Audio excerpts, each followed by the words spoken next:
Salut tout le monde.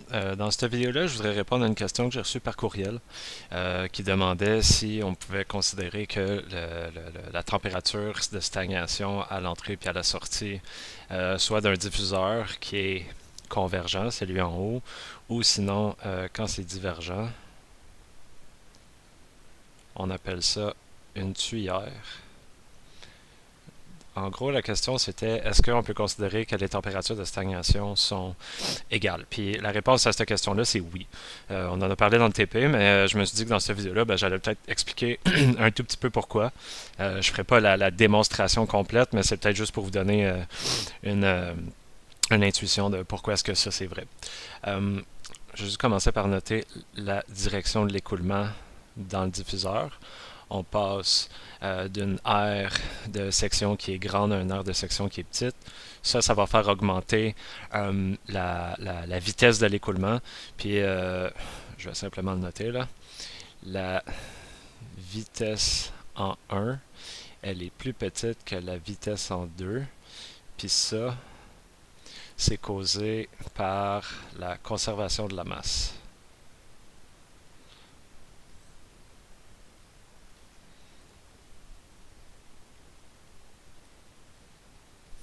C'est pas le but de cette vidéo-là, mais c'est quand même important de le savoir. Puis la raison pour laquelle c'est comme ça, c'est que on commence par se dire qu'on a un débit massique en 1 qui doit être égal au débit massique en 2. Parce que, ben en fait, ça, si c'était pas vrai, il y aurait de l'accumulation de masse dans le diffuseur ou la tuyère. Puis, ben ça fait pas de sens, hein, évidemment. Les deux doivent être égales. Puis, ici, on est capable de traduire cette équation-là en une densité fois une vitesse fois une aire de section. Puis, évidemment, on pose l'égalité. Puisque la densité est constante, on a un écoulement incompressible.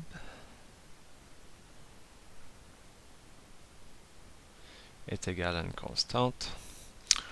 On a que V1 A1 est égal à V2 A2.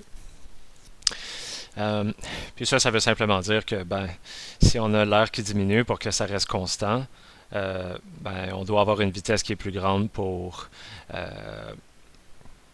que l'équation ou l'égalité plutôt soit vraie.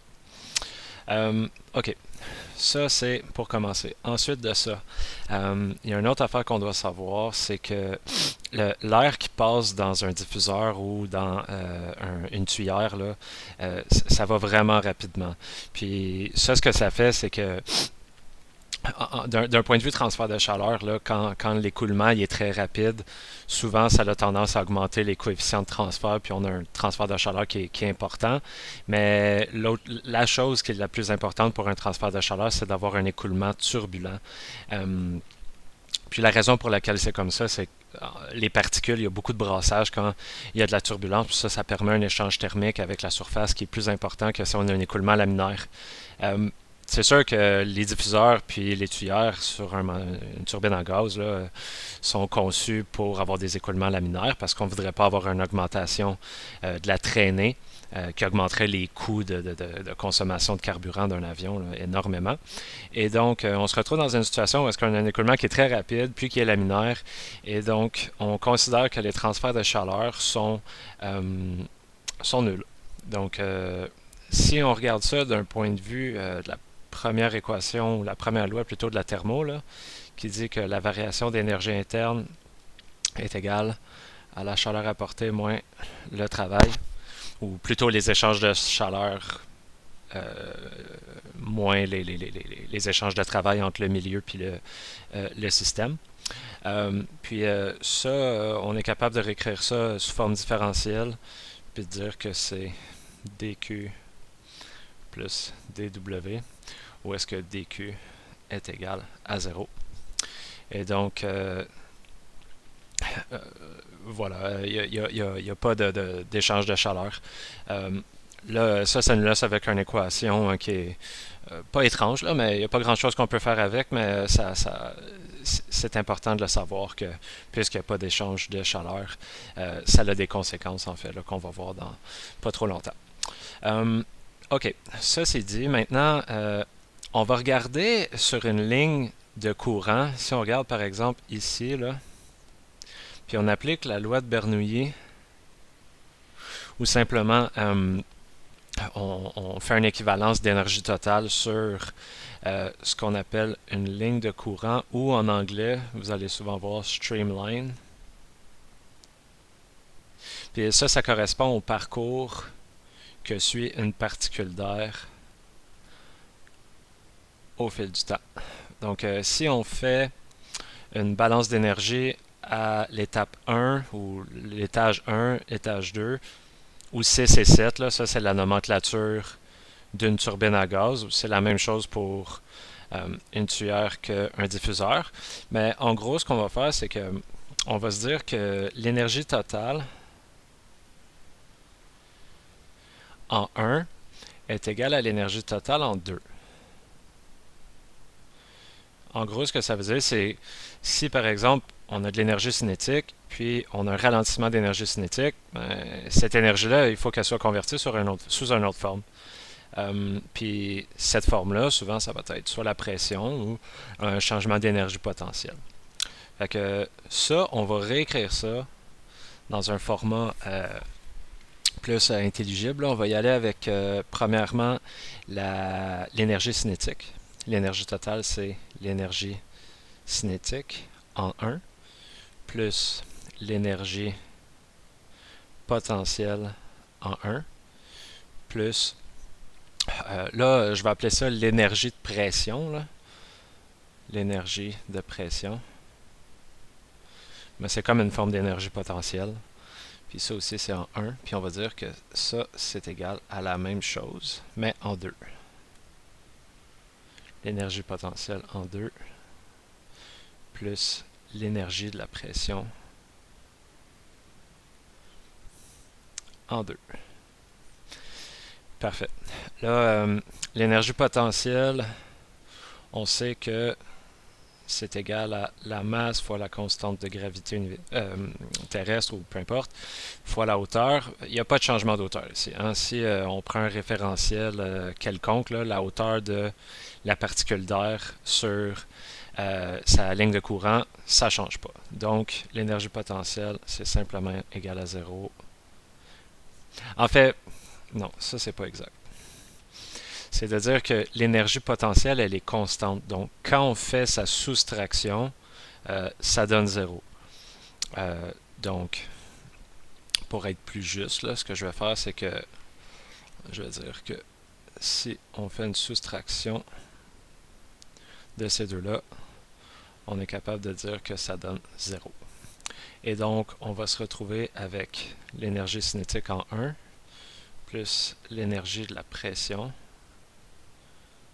en 1, c'est égal à l'énergie cinétique en 2 plus l'énergie de la pression en 2.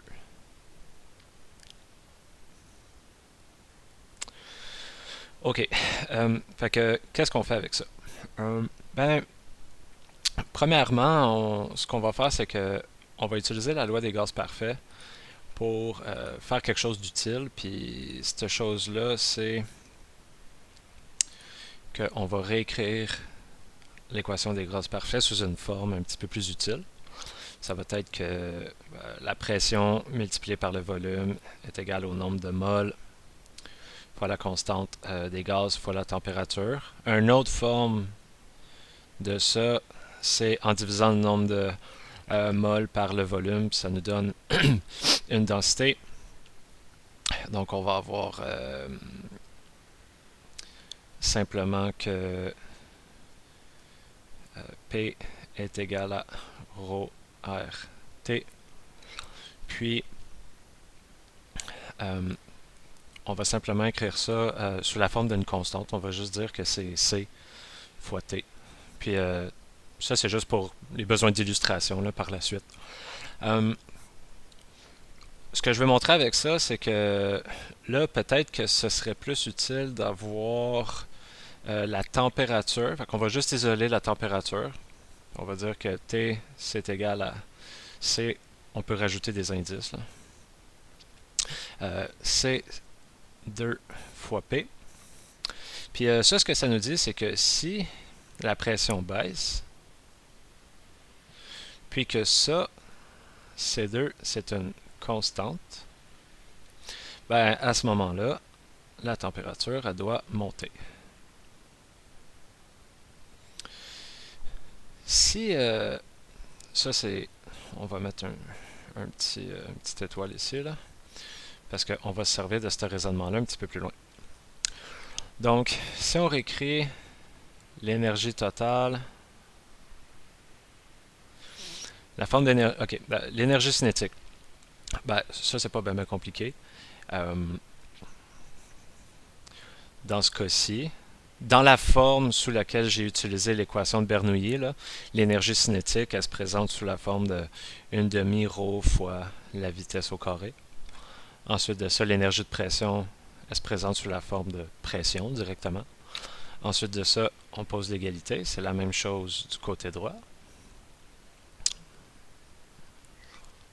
J'ai pas mis d'indice sur ρ, la densité, parce que c'est la même. Puis, si j'isole les pressions puis les vitesses, ce que je peux avoir, c'est que P2 moins P1, puis ça c'est delta P, est égal à 1 demi ρ fois V1 au carré moins V2 au carré. Donc une variation de pression peut s'exprimer comme étant une différence de vitesse au carré. OK. Là, si on utilise ce fait-là, puis on réécrit une expression pour la température de stagnation, qui serait simplement, par exemple, T02 est égal à T2 plus la vitesse absolue en 2 au carré divisé par 2 fois Cp.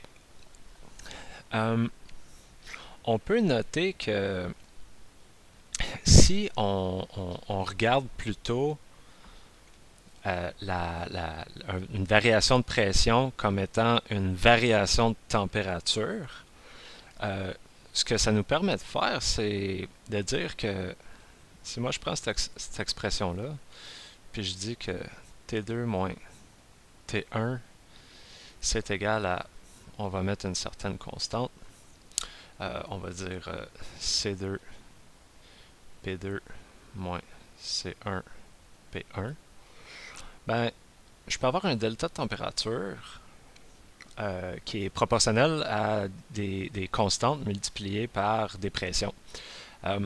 Donc, ça ici, ça me permet de dire que T2, en réalité, c'est T1 plus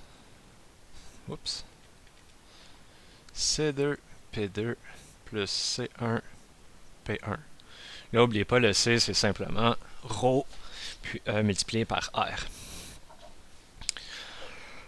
OK. Si on dit que ρ est constant, ici, on dit que c'est constant, ben, on va réécrire ça comme étant T1 plus, on va remplacer ça simplement par C. Puis ici, on va remplacer le plus par un moins. Ça va être P2 moins P1. Mais là, il faut reconnaître que ça ici, c'est la même chose que ça. Ça, c'est bien. Et donc, ce qu'on peut dire, c'est que, on va se mettre ici, on va dire que T2, c'est T1 plus C fois 1 demi ρ V1 au carré moins V2 au carré.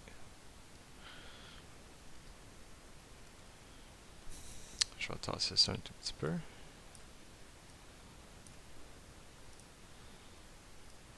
La flèche pointe plus au bon endroit. OK. OK. Donc, je peux réécrire T02 comme étant T1 plus C fois 1 demi rho V1 carré moins V2 au carré aussi. Puis, et donc la température de stagnation en 2, si on regarde cette équation-là, on sait que, on peut voir qu'on va avoir quelque chose comme T1 plus C fois une demi-rho fois la vitesse absolue au carré,